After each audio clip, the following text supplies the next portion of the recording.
¿Qué tal amigos y amigas? Reciban un cordial saludo. Mi nombre es Elvis Orellana Espinosa. Con ese nombre me pueden encontrar en Facebook, en YouTube principalmente, donde que hacemos diversas conferencias, diálogos y entrevistas sobre varios temas de cultura, política, sociedad, etcétera. El día de hoy estoy acá con Amparo Medina, quien es una de las activistas más reconocidas a nivel nacional en el Ecuador y a nivel internacional sobre los temas pro vida y que ha sido activista por los derechos humanos desde hace muchos años, desde los años 80. Entonces, bienvenida, Amparito Medina, un gusto que esté aquí y pues no sé si comenzamos un poco contando su perfil, su historia, para de ahí abordar otros temas. Buenas noches. ¿Qué tal? Muy buenas noches. Mil gracias por la posibilidad de llegar a través de sus redes sociales a todas las personas que quieran escuchar este mensaje, como usted dice, sobre el tema de derechos humanos, pero también un mensaje de vida. Yo soy mamá, soy esposa, soy abuela, dirijo un proyecto de atención a madres embarazadas en situación de extrema vulnerabilidad y estoy en este momento acompañando un proyecto de nutrición de los 700 primeros 1000 días de vida de los niños, desde el momento de la concepción hasta que cumplen un año. Así que feliz de poder compartir con ustedes esta experiencia. Perfecto, muchísimas gracias. Sí, bueno, yo quisiera un poco preguntarles sobre los temas justamente de familia, ya que estos últimos años hemos tenido una ola, digamos, que hace mucho énfasis en el feminismo, que ha incidido de alguna manera en la política y sobre todo en las leyes en el Ecuador. ¿Cuál es su perspectiva respecto al feminismo y cuál es su visión respecto a eso y la familia, por supuesto? Claro, a ver, a mí me parece que es supremamente importante el salto que ha dado la mujer y estamos hablando desde el siglo XIX, ¿no? Con todo el tema de las sufragistas que empiezan esta lucha por la mayor participación de la mujer, por tener derecho a educación, por tener el acceso a nivel laboral. Yo creo que esa es una lucha válida y que ha sido el cimiento para que muchas de nosotros hoy tengamos muchas posibilidades en el plano social. Lamentablemente, en el siglo XX, esta lucha feminista que nació justamente por una reivindicación de derechos humanos fue mezclada y fue trastocada por toda esta línea de Engels, por toda esta línea, sobre todo ya más socialista, esta lucha de clases, en donde ya la mujer no lucha por sus derechos, sino lucha por eliminar a quien cree que es el culpable de esta falta de participación o esta exclusión en ciertos derechos. Y hablo justamente de ver al enemigo como al varón, una persona a la cual hay que eliminar, a la cual hay que culparle de todos los males que vive la mujer, cuando la lucha debería ser por la complementariedad, porque juntos, tanto hombres como mujeres, construyamos una sociedad más justa, construyamos una sociedad más humana. Y justamente ahí nace el derecho de la familia, ¿no? Si hombres y mujeres podemos tener una relación cordial, podemos tener una relación de respeto, sin violencia, podemos construir una familia basada en principios básicos como es el amor, como es una visión de futuro con temas donde la educación, la salud de nuestros hijos sean lo que nos aboque y nos llame. Lamentablemente, la familia poco a poco va perdiendo este sentido, inclusive el hecho de la maternidad se ve como algo malo en la vida de la mujer, la paternidad poco a poco se desvaloriza muchísimo más y me parece que es ahí donde nacen muchos de los problemas, muchas de las situaciones graves que estamos viviendo en la sociedad. La corrupción, por ejemplo, nace de familias en donde no hay principios, no hay valores, en donde los padres de familia han dejado de educar. Respecto a lo que usted menciona, que ahora también, digamos, hay este feminismo ligado cómo es, al marxismo, de alguna manera, Ujú. ¿cuál es entonces el rol de la mujer en esta sociedad actual? Porque tenemos una ola de movimientos colectivistas, incluso que han hecho los últimos, ¿qué será? 8, o 10 años, ha habido movimientos masivos que han surgido en Argentina con el Ni Una Menos. Surgió también los movimientos del pañuelo verde en torno a pro aborto. Y han surgido varios movimientos feministas colectivistas y muchos de ellos están, digamos, promoviendo lo que es el Ni Una Menos. ¿Qué opinión tiene usted del Ni Una Menos respecto a que este 25 de noviembre se conmemora el Día de la No Violencia contra la Mujer? A ver, yo pienso que es importante hablar de la no violencia contra ninguna persona. O sea, el hecho de centralizar la violencia exclusivamente a la mujer deja en total abandono a los niños, deja en total abandono a los ancianos, por ejemplo, a los mismos varones. Si nosotros vemos las estadísticas de los robos, la mayor cantidad de víctimas de los robos son los varones. La mayor cantidad de personas que mueren en todos estos atracos son varones. La mayor cantidad de personas desempleadas son varones, la mayor cantidad de personas que en este momento viven en la calle o tienen problemas como drogadicción, como alcoholismo, son varones.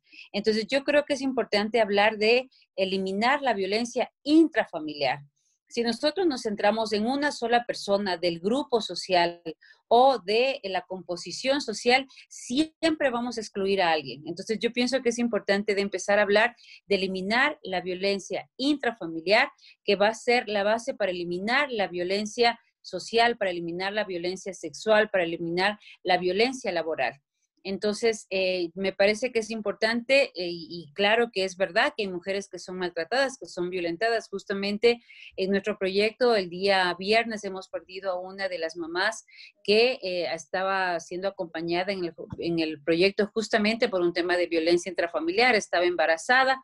El día viernes el conviviente le pegó al punto de que le metió tales patadas que le rompió los pulmones a esta mujer, pero también el bebé vivió violencia, el bebé también fue maltratado, tiene su carita lastimada. Entonces nosotros hablamos de que los agresores tienen que ir a la cárcel y los agresores no solamente están buscando mujeres para matar o mujeres para ofender. Hay mujeres que agreden a sus hijos, que son violentas con sus hijos, que maltratan a sus hijos, maestros y maestras que son violentos con sus alumnos. Hay familias que abandonan a sus abuelos, abandonan a sus ancianos. Entonces esos ancianos también están siendo olvidados, están siendo maltratados, están siendo prácticamente excluidos de la sociedad. Me parece que es ahí donde tenemos que centrarnos, el hecho de que donde haya alguien que está excluido, haya una víctima, nosotros tenemos que estar ahí como sociedad, como comunidad, como familia para atenderlo. Está bien atender el tema de la violencia contra la mujer, pero está mal que solamente nos centremos como que las mujeres son las que están siendo agredidas cuando nos estamos olvidando de otros grupos sociales que están también siendo agredidos, que también están siendo excluidos de la sociedad. Entonces, levantemos la voz por todas las víctimas que están viviendo en este momento situaciones de violencia. Por todas ellas hay que levantar la voz y por todos ellos hay que trabajar. Ahora, ya hay un marco legal también. Hay un marco legal que es la Ley de Violencia de Género, que surgió o que se aprobó en el año 2014, si no estoy mal. Y tenemos aparte de esa ley, o dentro de esa ley, hay un aparataje institucional donde son las juntas de la niñez y la adolescencia en los respectivos pueblos, en los cantones, en las ciudades. Hay también los juzgados que se menciona de los títulos, incluso comenzando por los títulos, los juzgados llevan el nombre de mujer, niñez y familia, y no se le menciona en ningún momento al hombre. Entonces, realmente, ¿qué opina usted de la violencia contra el hombre? Incluso sabemos que más del 70-80% de los casos de suicidios también son hombres, y muchos maltratos también son hombres, pero solamente se conmemora el 25 de noviembre, cuando deberíamos de pronto y el Estado y los gobiernos locales están invirtiendo recursos en el 25 de noviembre y no, qué sé yo, en otro día donde que se hable de la violencia, la no violencia en su integralidad, porque solamente el 25 de noviembre se hace boom, incluso los mismos consejos de seguridad, los EQ 911, los EQ 911 también están solamente visibilizando la violencia contra la mujer, pero como usted dice, también quedan excluidos los niños, las niñas y bueno, los niños varones también y el varón. O sea, como que esta suerte de este movimiento feminista, cada vez al varón también legalmente incluso, se le tacha de machista, de opresor, del patriarcado. ¿Qué opina respecto a esto?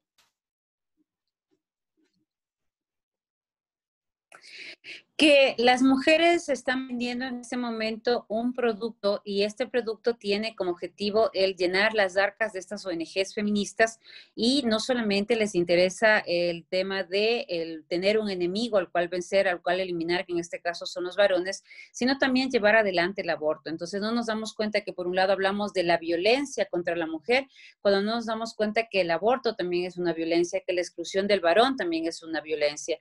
Y claro, en esta lucha de las mujeres en generalizar absolutamente todo el proceso de violencia contra la mujer, se han olvidado de que el varón es parte nuestra. Entonces, claro, el problema que nosotros estamos viendo hoy de este feminismo egoísta, de este feminismo totalmente centralizado en una manera prácticamente basada en el odio contra el varón, hace que nos olvidemos que tenemos papá, que tenemos hermanos, que tenemos hijos y que también tenemos que luchar por ellos. Yo siempre pongo el ejemplo cuando nos dan estas feministas estos cursos de la mujer, pobrecita la mujer, es que solo matan mujeres, es que si una mujer le matan tiene que tener doble pena, es que si a una mujer le ofenden tiene que ir a la cárcel. ¿Y qué pasa, por ejemplo, con los varones que están siendo ofendidos? ¿Qué pasa con los varones que están siendo asesinados? ¿Qué pasa con los varones que están prácticamente siendo humillados y maltratados por las mujeres? ¿Por qué ellos no tienen derechos? Y yo soy la única mujer en medio de 16 varones, entre hermanos y primos. Y trabajo con el equipo mío de trabajo, son 3 varones y yo soy la única mujer. Entonces, claro, cuando yo los veo y soy mamá de un hijo y soy abuela de un nieto, entonces uno se pone a pensar, dice, si a mi hijo, a mi nieto o a mi padre, alguien viene y los mata, yo tengo que llegar hasta las últimas consecuencias y tratar que ese criminal pague lo que tenga que pagar por el crimen que ha hecho. Igual si lo hacen con mi madre. Entonces yo no pongo en la balanza quién me va a doler más, si la muerte de mi mamá o la muerte de mi papá.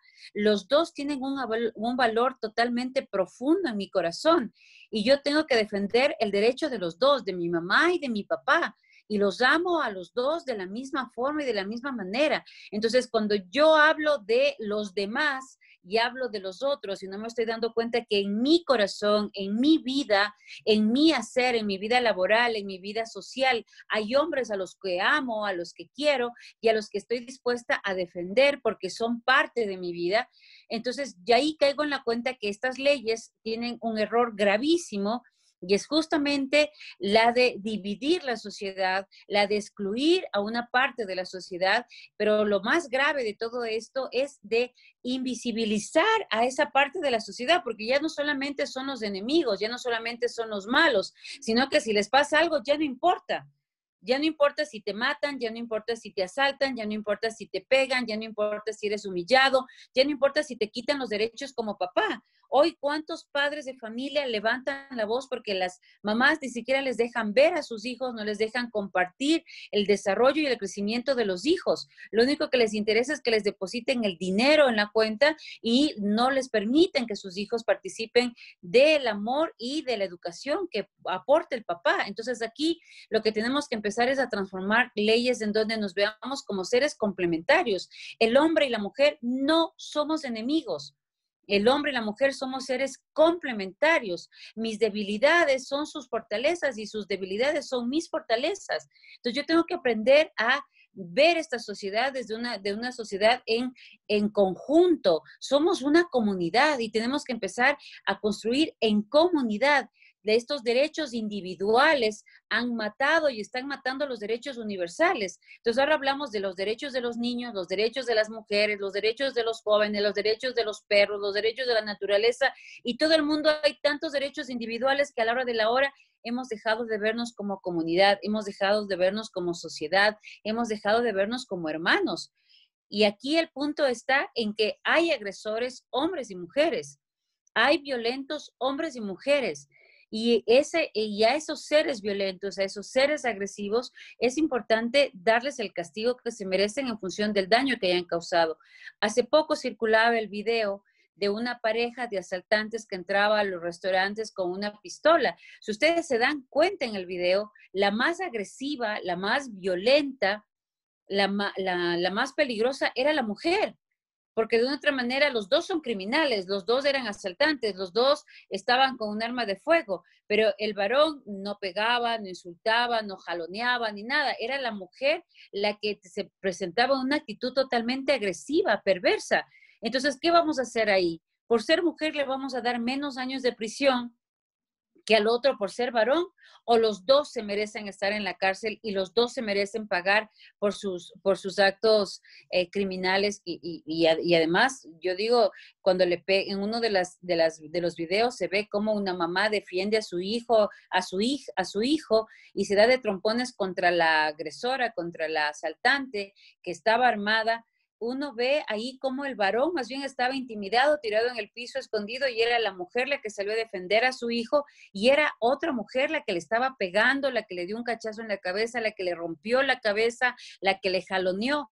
Entonces, ahí podemos ver claramente que la violencia en sí misma es mala, venga de donde venga, sea de un hombre o de una mujer. Lo que tenemos que eliminar es la violencia. Lo que tenemos que empezar a trabajar es porque no haya más violencia, más violentos. Y lo que nosotros vemos es que en la única manera de donde poder construir una nueva sociedad es en la familia, con un papá y una mamá con principios, con valores que fortalezcan el desarrollo emocional de estos seres humanos.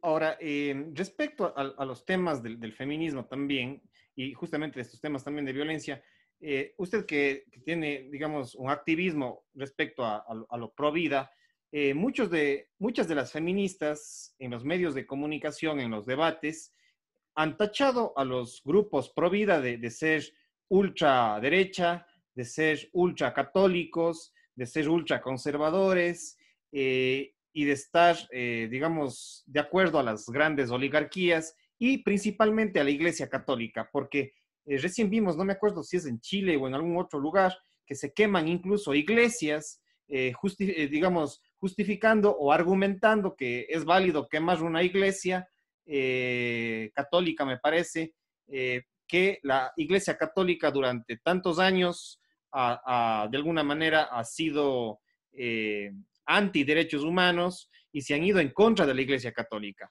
Y se le ha relacionado desde de estos grupos feministas y marxistas a la Iglesia como de alguna manera promotora del tema de los sacerdotes que han hecho pedofilia, de violadores, y se han ido en contra de la Iglesia. ¿Qué perspectiva puede decir de que los pro vida están relacionados a las iglesias católicas principalmente y evangélicas?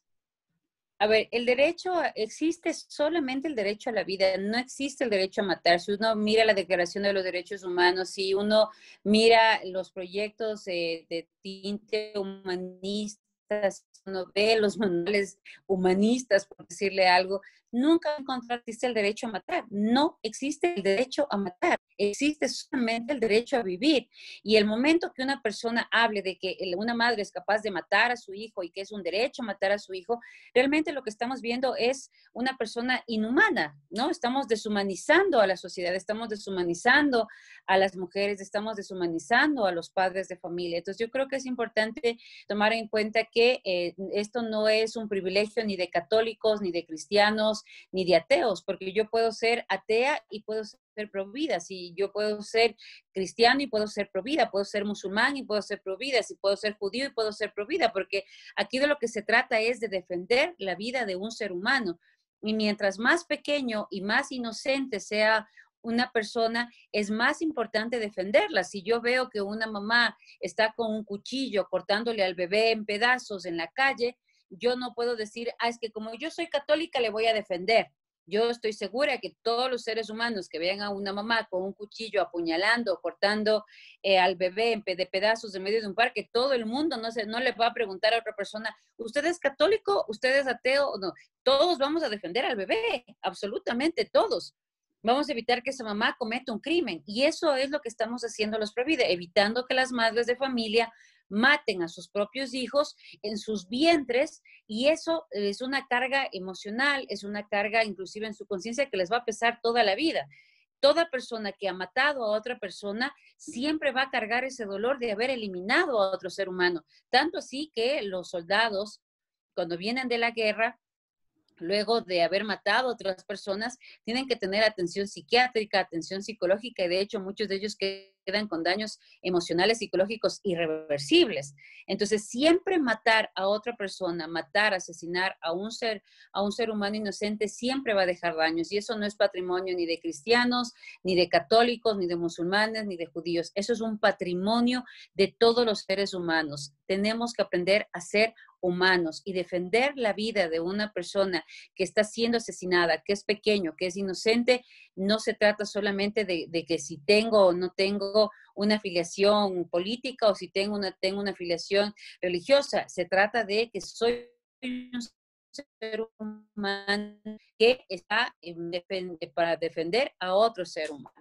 Y por el otro lado, también es importante que la fe no tiene nada que ver con el excluir a los demás.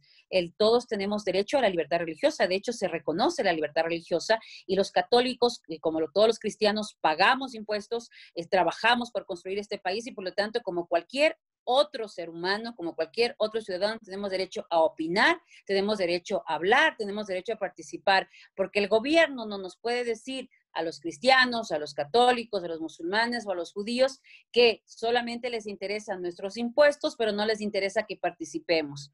Entonces, aquí nosotros tenemos una cédula de ciudadanía que nos confirma que somos ciudadanos ecuatorianos, que tenemos no solamente derecho a participar, tenemos derecho a hablar, tenemos derecho a opinar, y eso nadie, absolutamente nadie nos puede coartar. Vivimos en un país laico, no ateo.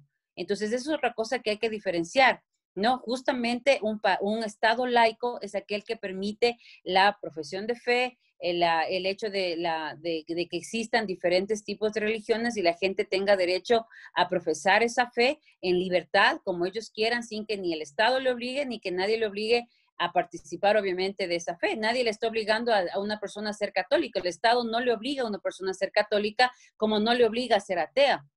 Entonces es importante tomar en cuenta que esta libertad religiosa es un derecho universal, tiene que ser reconocido y por lo tanto en este país laico todos tenemos derecho a profesar la fe que queramos y además a opinar cuando queramos y en donde queramos y de los temas que queramos. O sea, aquí nadie nos puede decir, usted puede opinar de esto y usted no puede opinar de esto. Mil disculpas, pero eso realmente es un atentado a los derechos humanos, eso también es exclusión y eso también tiene que ya marca en el tema de la discriminación a los seres humanos por profesar una fe, sea cualquiera que ésta sea, ¿no? Entonces yo creo que ahí es importante irnos formando, porque también es un tema de ignorancia, ¿no? O sea, decir esas cosas realmente es un tema de ignorancia y por eso es importante formar a los jóvenes.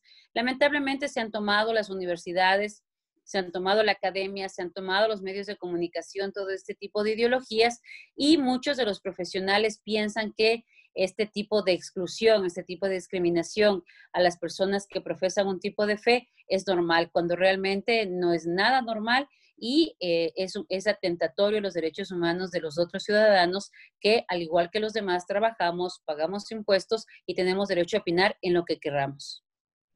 Una última pregunta. ¿Usted cree que hay algún tipo de relación entre estos movimientos feministas radicales, digamos, de alguna manera, o marxistas, con los gobiernos de Rafael Correa y de Lenín Moreno, que está por culminar? ¿Hay alguna relación entre estos gobiernos y el impulso del aborto, el impulso del feminismo marxista o de centro izquierda? ¿Hay alguna relación y qué perspectiva tiene de estos gobiernos que han estado ligados al Foro de Sao Paulo? Bueno, todos estos grupos, tanto indigenistas, feministas, LGBTI, los grupos estos ecologistas, todos estos istas tienen una gran relación con los grupos progresistas, ¿no? Todos estos están relacionados los unos con los otros porque obviamente es importante mantenernos divididos y yo tengo dividida la población, las mujeres contra los hombres, los niños, los jóvenes contra los adultos, los padres contra los hijos y los hijos contra los padres, sobre todo ahora, ¿no es cierto? Es una sociedad en donde me es más fácil gobernar y más fácil tener poder. Una sociedad en donde las mujeres ya ni siquiera aman a sus hijos, sino que son capaces de matar a sus hijos y que además creen que eso es un derecho. Es una sociedad en donde yo puedo prácticamente decir a quién eliminar, a quién callar, a quién sacar de la sociedad, ¿no? A quién excluir de la sociedad. Si ya una mujer es capaz, una madre es capaz de matar a su propio hijo, ya que podemos esperar de los demás, ¿no? Silenciar, por ser vista, callar grupos que se oponen a lo que yo opino, a lo que yo digo, pintar paredes, quemar iglesias, ya es lo de menos, ¿no? Si yo enseño que la violencia es el camino, pues entonces cualquier actividad de violencia en contra de alguien que piense diferente a mí, yo pienso que eso se convierte ya en algo normal para esta gente, ¿no? Y por el otro lado también vemos como este progresismo utiliza a la mujer como un instrumento, no solamente para ponerle como causa y como beneficiaria de ciertos derechos especiales, sino que también utiliza a la mujer para ocasionar el caos, ocasionar la división y otros grupos, ¿no? Tenemos los grupos de ciertos grupos indígenas, ciertos grupos ecologistas, que lo único que hacen es pensar que el caos, que el terrorismo, que la violencia es el camino para poder llegar a concretar sus objetivos y concretar, llegar ellos al poder. De hecho, ellos lo que quieren es el poder.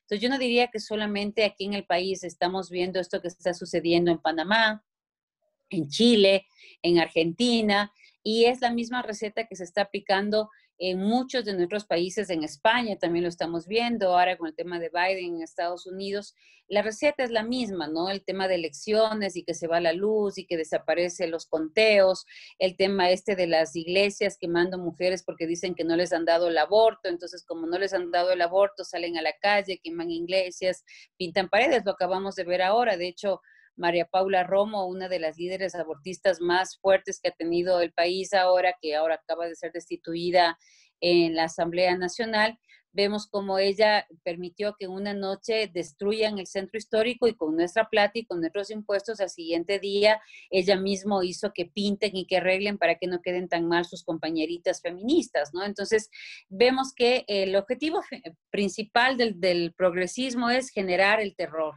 porque cuando tú generas el terror, generas miedo y silencias a la gente. Por el otro lado, busca dividir. Entonces, yo tengo que tener dividida a la gente para que se vean como enemigos. Y mientras más enemigos nos veamos, mucho más difícil va a ser construir un país en conjunto.